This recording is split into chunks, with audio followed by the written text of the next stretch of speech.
Asante sana Mheshimiwa Naibu Spika. Naomba sasa swali langu namba 414 lipatiwe majibu ya serikali. Mheshimiwa Waziri. Asante Mheshimiwa Naibu Spika.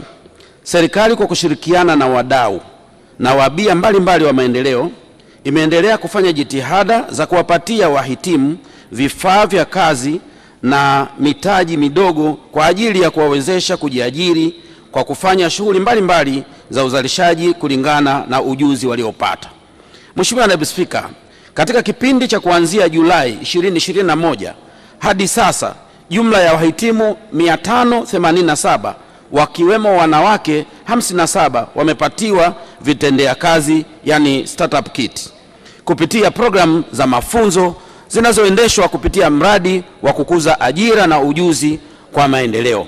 Pia serikali kwa kushirikiana na wadau wa maendeleo inatarajia kuwawezesha wasichana 3400 waliopata mafunzo ya ufundi stadi kwa kuwapatia vitendea kazi yani startup kit vitakavyowezesha kujiajiri.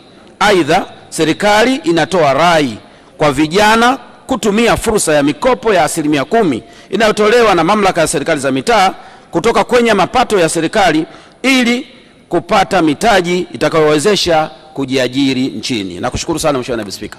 Mheshimiwa Raymond. Asante kwa majibu mazuri ya serikali.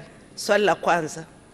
Kwa kuwa wakati wanafunzi wanaanza shule uwiano uko pamoja, idadi ya wavulana na wasichana, nini kinachopelekea mafunzo haya ambayo sasa yataleta maendeleo wasichana kupunjwa chini ya 10% kwa miaka 5? Swali la pili. Kwa kuwa jambo hili ni jema na linafungua fursa za maendeleo kwa wote, serikali ina mpango gani kuongeza au kupanua mafunzo haya ili wengi zaidi waweze kunufaika? Mheshimiwa Waziri. Asante Mheshimiwa Naibu Spika, nikijibu maswali mawili ya Mheshimiwa Raymond kama ifuatavyo yote kwa pamoja.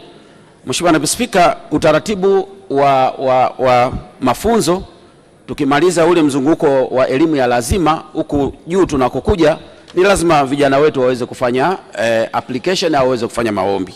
Kwa hiyo nimhakikishie tu Mheshimiwa Mbunge kwa kadri maombi tunavyopokea kwa pande zote mbili, kwa jinsia zote mbili, mara nyingi sana tunazingatia.